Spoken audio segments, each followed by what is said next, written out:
Students, आज का हमारा टॉपिक है activation and transport of feeds. ये जो आपका टॉपिक है ये प्रीवियस लेक्चर के साथ रिलेटेड है जो हमने पढ़ा था, mobilisation of fatty acids from feeds. और इस टॉपिक के दो सब टॉपिक्स हैं, one is activation of fatty acids and other one is transport of fatty acids. तो दोनों का हमने अलग अलग पढ़ना है। पहले प्रीवियस लेक्चर को थोड़ा सा रिमाइंड कर लेते हैं। पिछले लेक्चर में हमने पढ़ा था कि जो ट्राई इसाइल ग्लिसरोल्स हैं, जिनको हम फीड्स या ट्राई इसाइल ग्लिसरॉइड्स भी कहते हैं, उनकी जब मोबिलाइजेशन होती है या लाइपोलिसिस जिसे कहा जाता है, तो मोबिलाइजेशन या लाइपोलिसिस के बाद we get two things, one is fatty acid and the other one is glycerol. ठीक है। अब ये जो फैटी एसिड्स हैं इनका हमने पढ़ा था कि ये अब आगे जाकर माइटोकॉन्ड्रिया में जाएंगे और माइटोकॉन्ड्रिया में इनकी होगी ऑक्सीडेशन। ऑक्सीडेशन के रिजल्ट से ये हमें एनर्जी प्रोवाइड करेंगे और वो एनर्जी फिर हम यूज़ करेंगे अपने मुख्तलिफ एक्टिविटीज़ के लिए।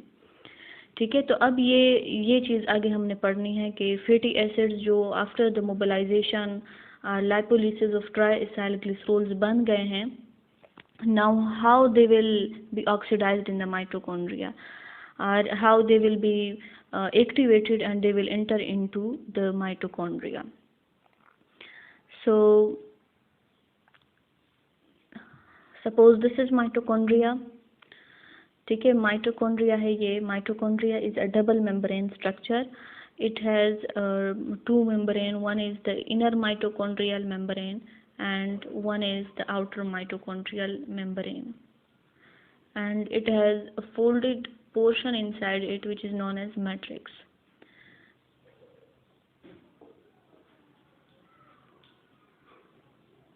Now the fatty acids that are formed as a result of mobilization of the triacyl glycerides will move towards mitochondria, but the problem here is that this mitochondrial membrane is semi-permeable to various substances. Outer जो mitochondrial membrane है वो तो allow करता है हर एक चीज़ को कि वो इसमें इंटर हो जाए, लेकिन जो इंटर माइटोकॉन्ड्रियल मेम्ब्रेन है वो हर एक चीज़ को अलाउ नहीं करता और उसमें से हर एक चीज़ अंदर नहीं जा सकती। तो अब क्या होगा कि वो जो फैटी एसिड्स बन गए हैं, वी कॉल देम इनएक्टिव। वो इनएक्टिव है, वो इंटर नहीं हो सकते माइटोकॉन्ड्रिया में। फैटी एसिड्स की जो एक्टिव फॉर्म है उसको कहा जाता है fatty acyl coenzyme A. Fatty acyl coenzyme A भी कहा जाता है, फैटी एसिटाइल कोएंजाइम ए भी कहा जाता है। So this fatty acyl coenzyme A is the only active form of fatty acids which can be entered into the mitochondria or transported into the mitochondria. So हमें करना क्या है कि ये fatty acids को इंटर कराने के लिए first we will convert them into its active form, that is fatty acyl coenzyme है। तो आपका ये फर्स्ट टॉपिक बन जाता है एक्टिवेशन ऑफ फैटी एसिड्स।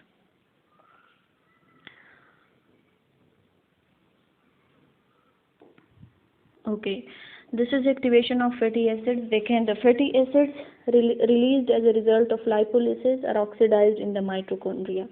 ठीक है, इसकी ऑक्सीडेशन कहाँ पर होनी है? माइटोकॉन्ड्रियल मैट्रिक्स में। और एसाइल कोएंजाइम ए ये एक्टिव फॉर्म है जो कि इंटर हो सकता है माइटोकॉन्ड्रिया में और वहाँ पर इसकी मेटाबॉलिज्म हो सकती है। फैटी एसिड्स वो इनएक्टिव फॉर्म है।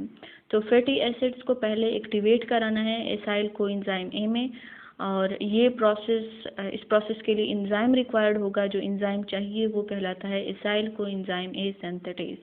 Acyl coenzyme A synthetase is present in the outer mitochondrial membrane. ये एंजाइम जो कि कैटालाइज करता है एक्टिवेशन ऑफ फैटी एसिड्स को, तो ये कहाँ पर प्रेजेंट है? This is present in the outer mitochondrial membrane. Suppose this is mitochondria. ठीक है, ये माइटोकॉन्ड्रिया हो गया है आपका। It has as it is double membrane structure, so this will be the inner mitochondrial membrane and suppose this is the outer mitochondrial membrane.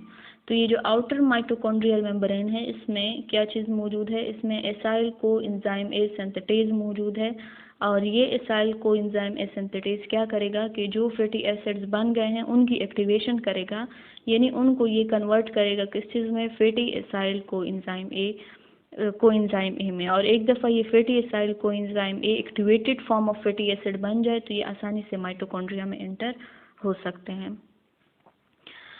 ये देखें, इसका रिएक्शन हम ऐसे रिप्रेजेंट करेंगे, this are free fatty acids जो as a result of mobilisation और as a result of lipolysis बन चुके थे। Outside the mitochondria in the cytosol we have coenzyme A. ठीक है, outside the mitochondria coenzyme A भी मौजूद है, एटीपी भी मौजूद है। तो इन दोनों के प्रीसेंस में एटीपी क्या करेगा, वो कन्वर्ट हो जाएगा एएमपी में, एडिनोसिन मोनोफॉस्फेट में, और कोएंजाइम ए अटैच हो जाएगा फ्री फैटी एसिड्स के साथ। As a result we will get fatty acyl coenzyme A. यहाँ पर जो एक्टिवेशन है वो एंड हो जाती है, एक दफ़ा ये एक्टिवेट हो गया है, so this is the end of this process, that is activation of fatty acids, क्योंकि उसकी एक्टिवेटेड फॉर्म हमारे पास आ गई है। अब नेक्स्ट स्टेप होगा, नेक्स्ट स्टेप क्या है, transport of this fatty acyl coenzyme A into the mitochondria. ठीक है, transport of fatty acids into the mitochondria.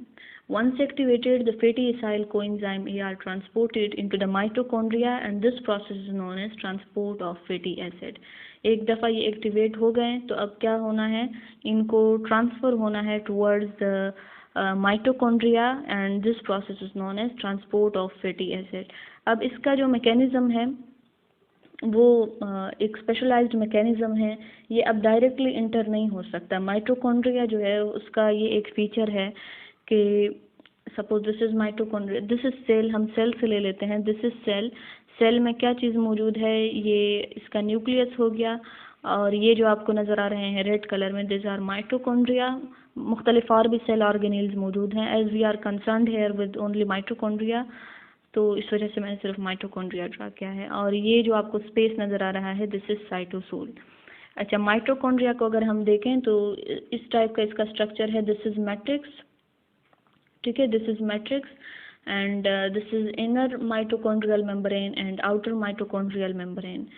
इसको अगर हम ओपन करें तो क्या होगा, माइटोकॉन्ड्रिया को हम ओपन करते हैं साइटोसोल के अंदर ही, तो इसका एलाबोरेटेड स्ट्रक्चर कुछ ऐसे होगा।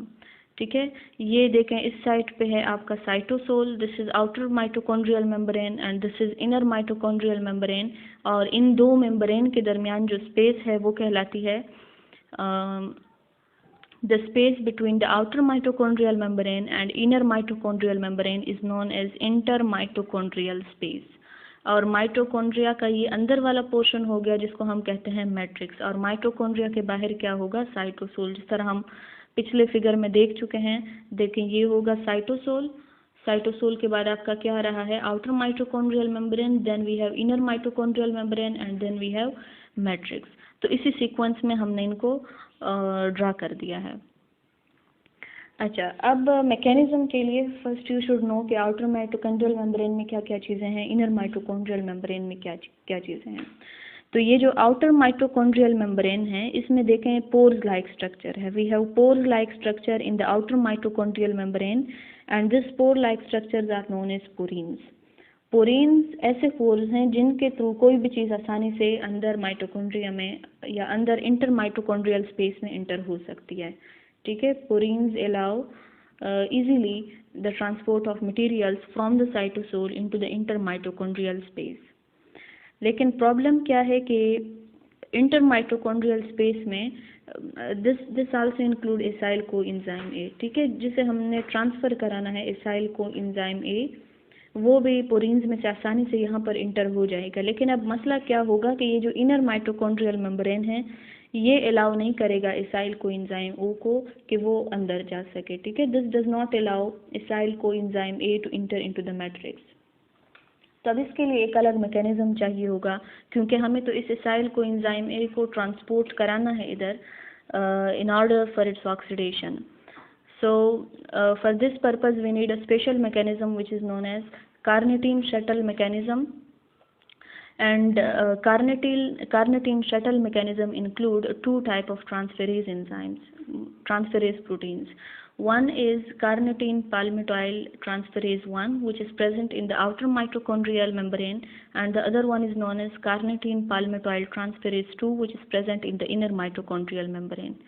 ठीक है, ये एसाइल कोएंजाइम ए को मैट्रिक तक लाने के लिए अपना एक मैकेनिज़्म चाहिए जिसको कहा जाता है कार्निटीन शटल मैकेनिज़्म, और इस मैकेनिज़्म के दो प्रोटीन्स मौजूद हैं। एक है आउटर माइटोकॉन्ड्रियल मेम्ब्रेन में, जिसको कहा जाता है कार्निटिन पाल्मिटॉइल ट्रांसफेरेज 1, जिसको हम रिप्रेजेंट करते हैं CPT1 से। और जो इनर माइटोकॉन्ड्रियल मेम्ब्रेन है उसमें भी मौजूद है कार्निटिन पाल्मिटॉइल ट्रांसफेरेज 2, जिसको हम रिप्रेजेंट करते हैं CPT2 से। इसके अलावा जिस तरह आउटर माइटोकॉन्ड्रियल मेम्ब्रेन में मौजूद है पोरीन्स, इसी तरह इनर माइटोकॉन्ड्रियल मेम्ब्रेन में भी मौजूद है कार्निटिन एसाइल ट्रांसलोकेज, जिसके थ्रू कोई भी मटेरियल अंदर या बाहर जाता है। मतलब जो अलाउ होते हैं तो वो अंदर जा सकते हैं, जो अलाउ नहीं होते वो तो नहीं जाएंगे, वो फिर अपने स्पेशल मैकेनिज्म के थ्रू जब किसी और स्पीशी में बन जाएंगे, कन्वर्ट हो जाएंगे, तो तब उनका जो मूवमेंट है वो होगा थ्रू दिस ट्रांसलोकेज। ओके, सो अब फंक्शन देखते हैं कि ये जो कार्निटिन पाल्मिटॉइल 1 और 2 मौजूद है इनर और आउटर माइटोकॉन्ड्रियल मेम्ब्रेन में, इनके फंक्शंस क्या हैं। अच्छा, ये देखें, आउटर माइटोकॉन्ड्रियल मेम्ब्रेन में जो कार्निटिन पाल्मिटॉइल ट्रांसफेरेज 1 मौजूद है, या जिसे हम CPT1 कहते हैं, तो इसका फंक्शन क्या है? कार्निटिन को एसाइल कोएंजाइम A के साथ अटैच करना। ठीक है, जिस तरह हमने पढ़ लिया है कि एसाइल कोएंजाइम A वो मैट्रिक्स तक नहीं जा सकता, वो आउटर माइटोकॉन्ड्रियल मेम्ब्रेन तो पास कर लेगा, लेकिन वो इनर माइटोकॉन्ड्रियल मेम्ब्रेन को पास नहीं कर सकता। तो इस वजह से कार्निटिन शटल मैकेनिज्म है, और इसका मौजूद ये जो CPT1 है, तो ये क्या करेगा, उस एसाइल कोएंजाइम A के साथ कार्निटिन अटैच कर देगा, और एक दफ़ा उसके साथ कार्निटिन अटैच हो जाए तो तब ये इनर माइटोकॉन्ड्रियल मेम्ब्रेन को क्रॉस कर सकता है। अच्छा, अब जब ये suppose this is, if I draw it, this is fatty acid and this is suppose carnitine. ठीक है, फैटी एसिड और कार्निटिन जब ये अटैच कर देगा कार्निटिन पाल्मिटॉइल ट्रांसफेरेज 1, तो ये यहाँ पर इंटर हो जाएंगे दोनों, एंड अब चूंकि इसके साथ कार्निटिन अटैच है, तब ये आसानी से यहाँ पर इंटर हो सकता है।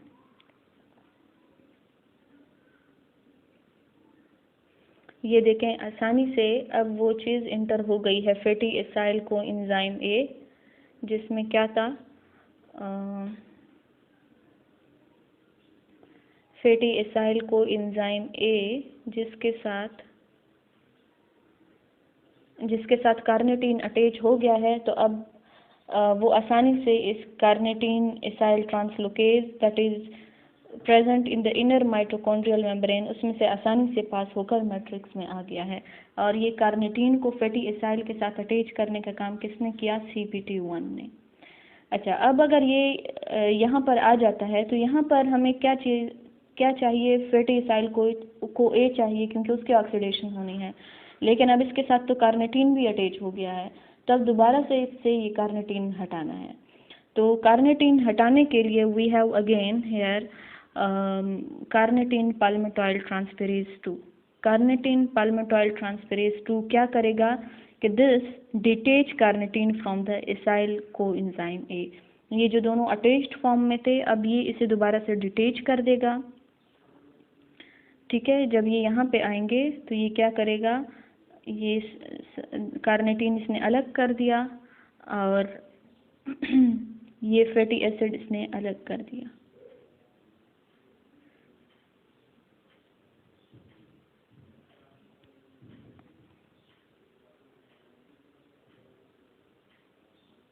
This is carnitine and this is fatty acid. ठीक है, तो अब वो जो कार्निटिन और फैटी एसिड्स हैं, now they are separated. Carnitine और फैटी एसिड अब वो दोनों अलग हो गए हैं। फैटी एसिड के साथ ये सिर्फ कार्निटिन अलग नहीं करता, बल्कि इसके साथ अपना वो जो को एंजाइम है जो ये यहाँ पे छोड़ गया था। ठीक है, यहाँ पे जब ये कार्निटिन इसके साथ अटैच करता है, तो वो जो को एंजाइम है ये इससे रिलीज कर देता है, क्योंकि पूरा नाम इसका क्या है? फैटी एसाइल को A। तो यहाँ पे कार्निटिन जब ये अटैच करेगा तो कोएंजाइम A इससे रिलीज कर देता है। यहाँ पर जब ये कार्निटिन इससे डिटेच करेगा तो उसके साथ अपना वो को A अटैच कर देता है। अब एक दफ़ा आपके पास ये चीज़ बन जाए तो क्या होगा कि अब ये कार्निटिन दोबारा से ट्रांसफ़र होगा into the inter mitochondrial space, और इसकी फिर अब फर्दर ऑक्सीडेशन होगी। कार्निटीन यहाँ पर आकर दोबारा से यही प्रोसेस रिपीट करेगा। अगर दोबारा कोई फैटी एसाइल को ए आता है तो इससे वो फैटी एसाइल के साथ वो कार्निटीन को अटैच कर देगा और जो को ए है उसको रिलीज कर देता है, and this process repeat on and on.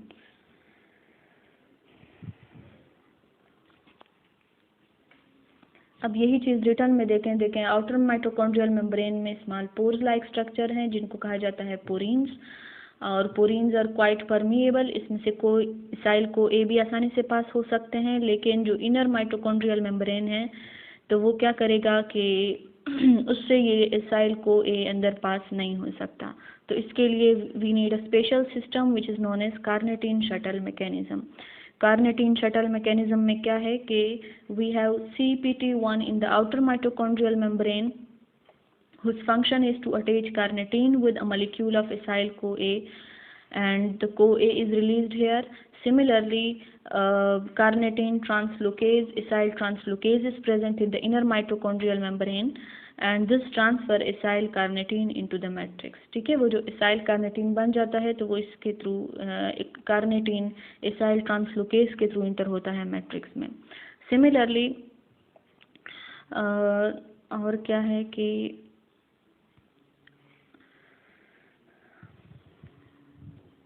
acyl CoA is the only form of fatty acid that can be metabolized inside the mitochondria, so it must be regenerated।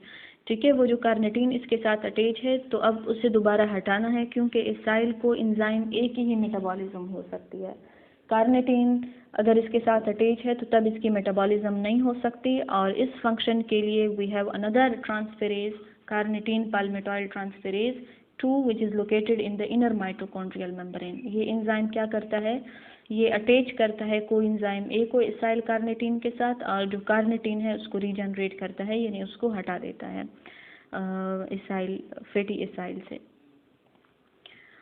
अच्छा, अब वो जो कार्निटीन बन गया है तो वो दोबारा से इंटर मेम्ब्रेन स्पेस में भेजा जाएगा ताकि इस साइकिल को दोबारा से रिपीट कर सके, और जो फैटी एसाइल को ए बन गया है तो उसकी अब फर्दर ऑक्सीडेशन होती है। डायग्रामेटिकली इस पूरे प्रोसेस को देखें तो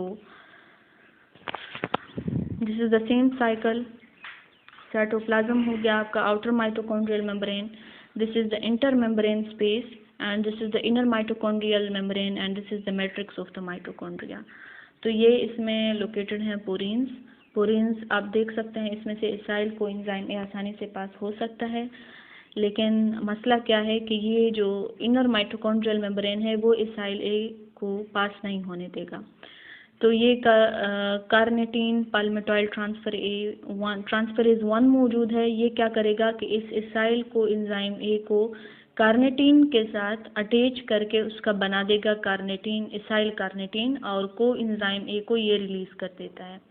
अब ये acyl carnitine enters into the matrix of the mitochondria through this carnitine acyl carnitine translocase. Here the acyl carnitine goes towards carnitine palmitoyl transferase 2, and this again converts this acyl carnitine into acyl coenzyme A। ठीक है, ये क्या करता है देखें, coenzyme A जो matrix में already मौजूद था उसको भी उठा दिया है और एसाइल कार्निटीन को भी उठा दिया है, और क्या कर दिया है, इसका कार्निटीन अलग कर दिया, एसाइल को ए के साथ अटैच कर दिया है को ए। तब ये जो एसाइल को ए बन गया है इसकी तो फर्दर ऑक्सीडेशन होगी। बाकी जो कार्निटीन है this again pass the inner mitochondrial membrane and go towards the inter membrane space, जहाँ पर ये दोबारा इस साइकिल को रिपीट करेगा। ठीक है, तो this was the transport and activation of fatty acids।